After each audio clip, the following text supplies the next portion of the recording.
Hello. We're going to talk about three very important things as signified by this very important looking slide. We're going to talk about the 1990s.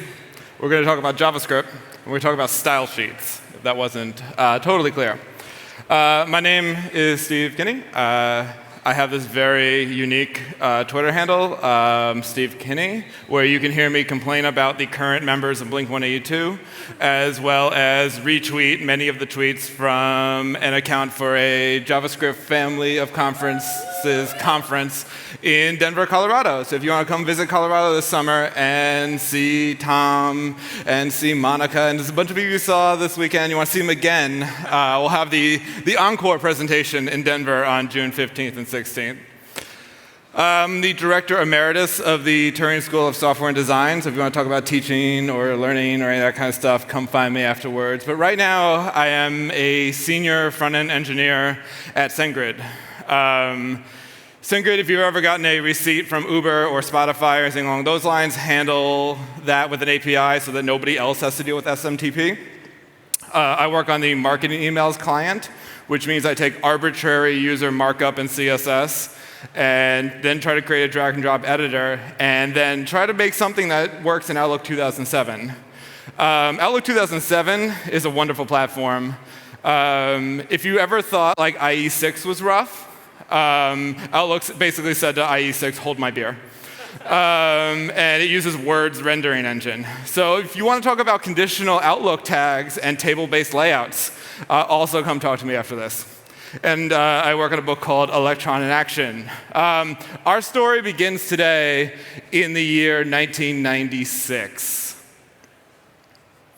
The best part about doing a slide deck on the 90s is that all taste goes out the window, and you can use all of those animations and transitions you never thought possible. So let's just get our headspace for 1996. Let's remember what it was like for those of us that were around. The popular cell phone at the time did not have a headphone jack. We walked around catching digital pets. We neglected said digital pets. We cloned a sheep. We also cloned the Beatles. And this happened. Rachel gave us a little bit of a taste yesterday of some of the wonderment that was the web in the 90s from a very cultural standpoint. I myself was a web developer at age 12.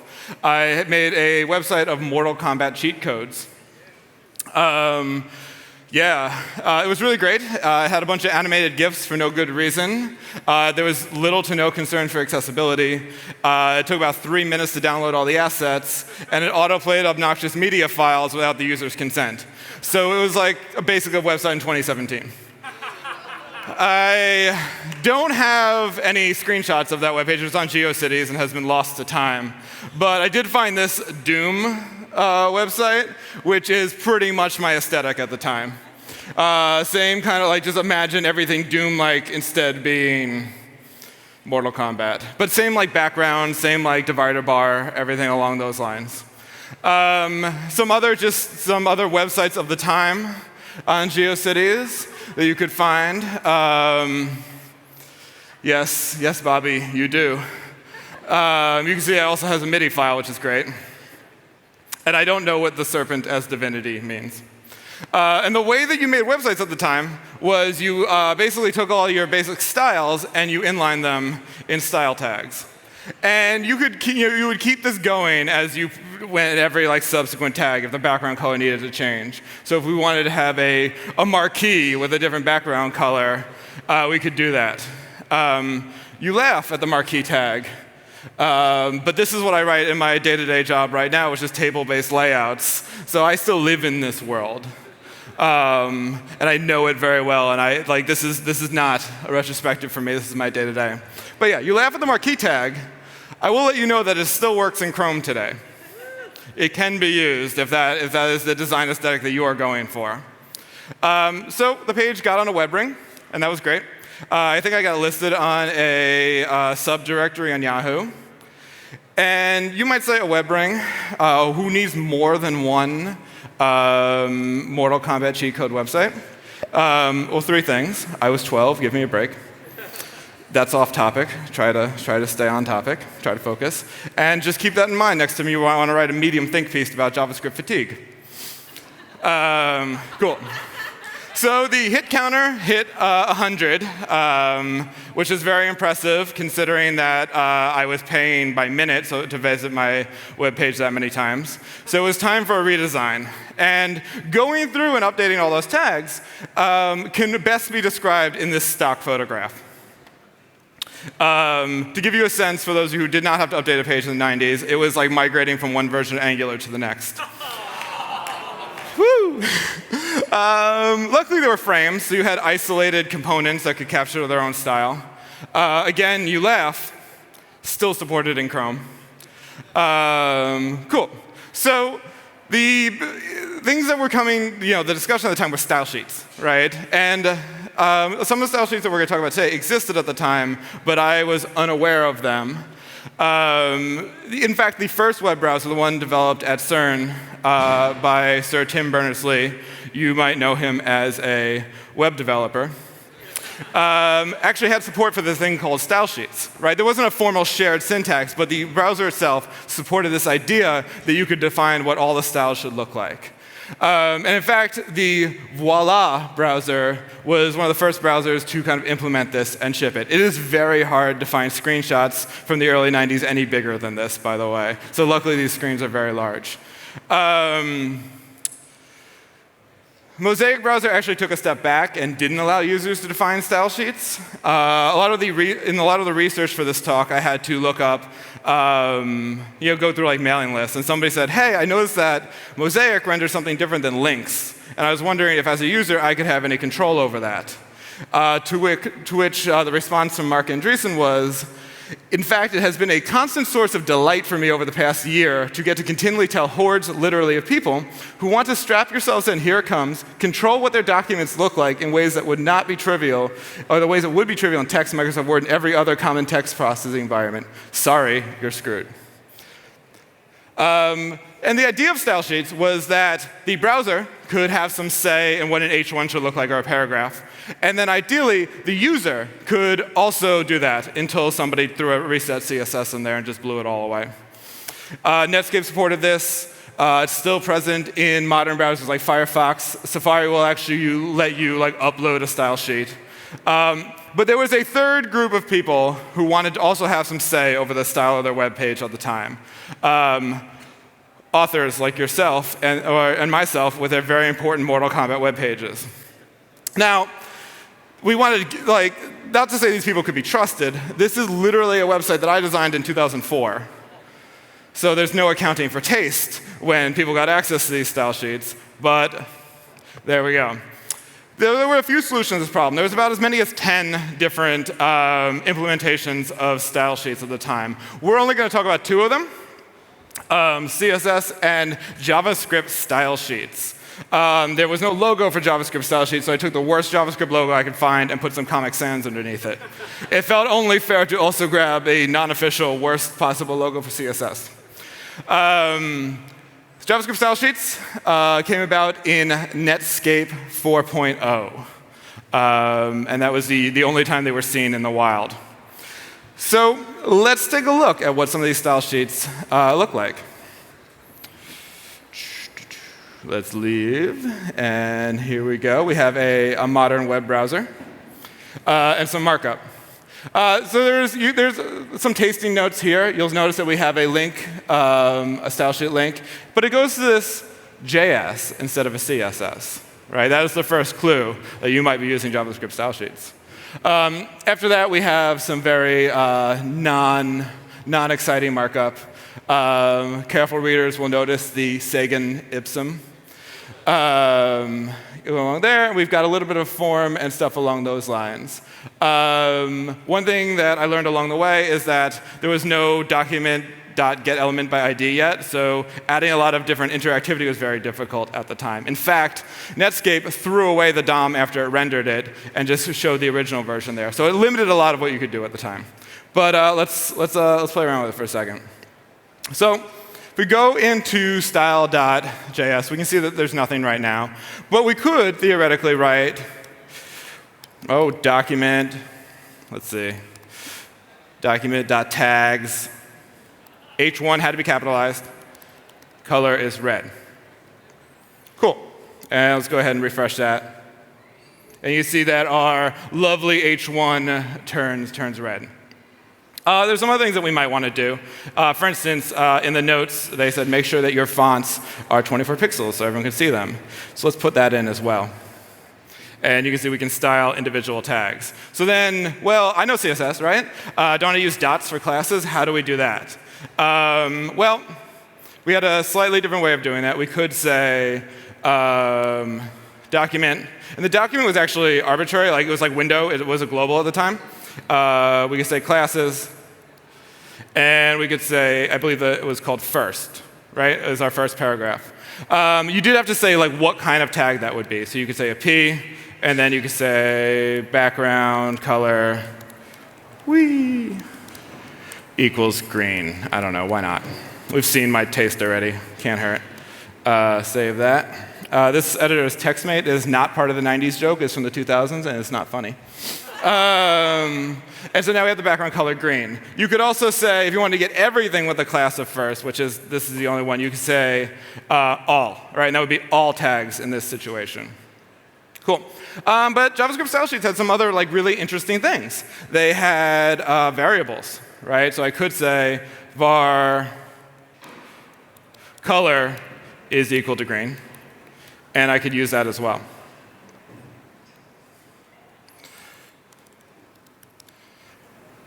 All right. Cool. And you can see that works as well.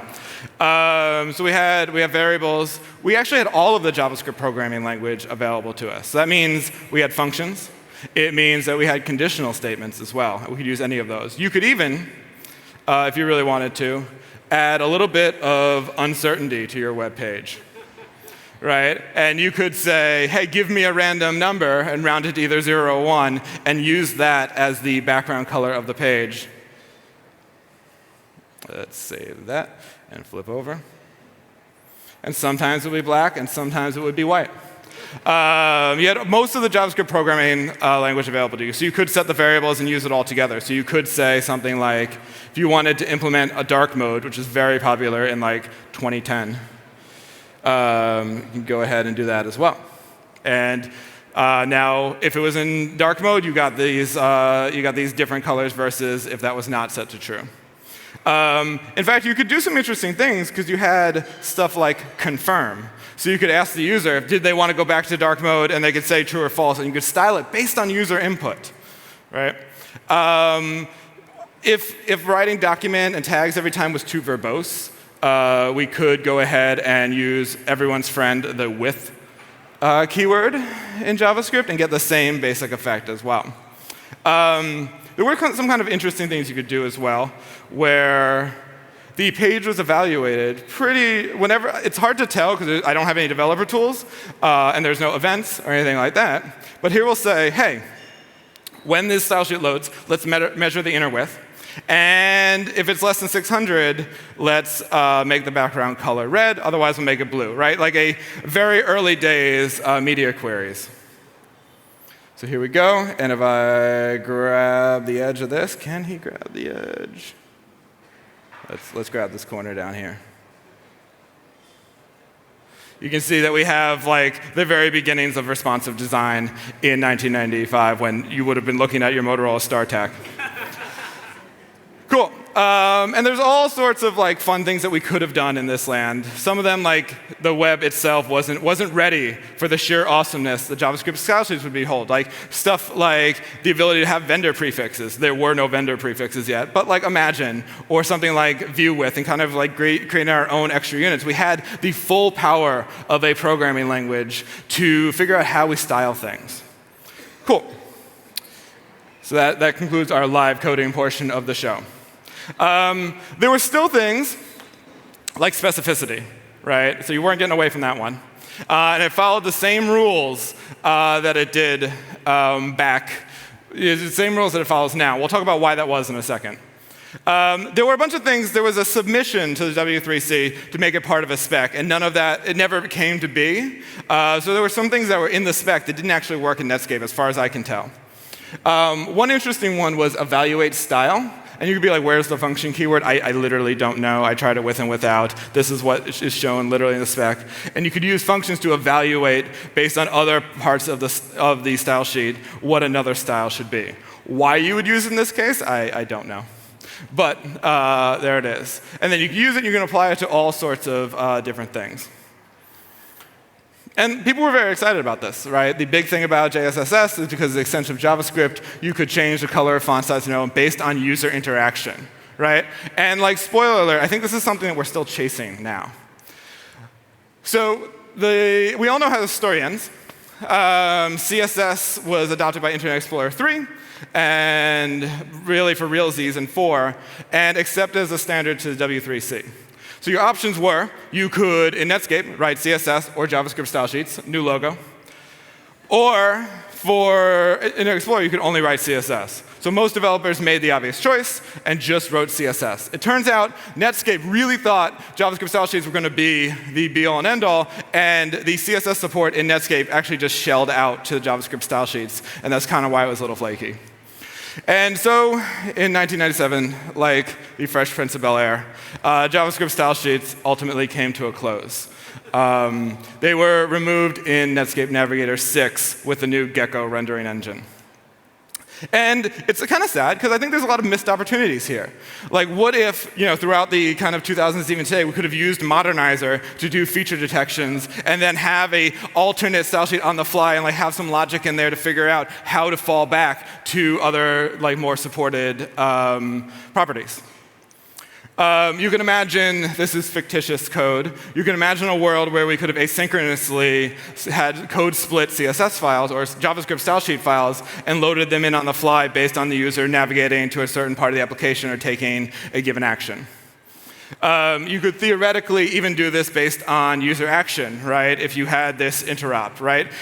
In my experimentation, if you put a variable on the window object, you could actually access it in your JavaScript later on. It didn't work the other way. Again, I don't fully know why, but you did have, in this fictitious perfect world, we can see a world where we could, all of a sudden have interaction between JavaScript and our styles. So like I said, JavaScript style sheets didn't make it, but a bunch of ideas really have kept cropping up over and over and over again for the last 20 years. SASS and less gave us functions and variables and conditionals. Right? And these were a big deal, a really powerful way in the way we style things today. jQuery even took this idea of finding by a selector and being able to manipulate the way something looked to another level as well. And CSS4 brought us variables and even some functions like calc. Right? So these are ideas that, even though they didn't survive in their first iteration, they are ones that we have looked at over and over again, have crept up. But all of these, CSS4 aside, have some limitations. A very handsome man once drew the line between static analysis and dynamic analysis. We couldn't have something like a random style sheet with SASS or even running something through post-CSS because we come up with that random number at runtime.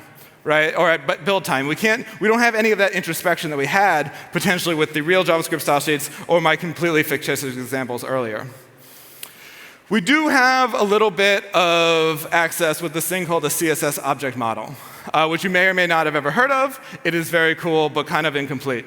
Basically, if you open up your Chrome Developer Tools or Firefox Developer Tools, and you go to document.stylesheets, you can actually access all the style sheets that have been loaded by the browser and kind of look at all their rules, actually insert rules and delete rules kind of on the fly.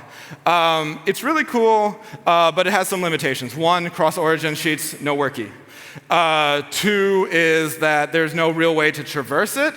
So this is an example where you can navigate through, but you need to know kind of the order. And you could iterate it as an array-like object, so you could loop over it.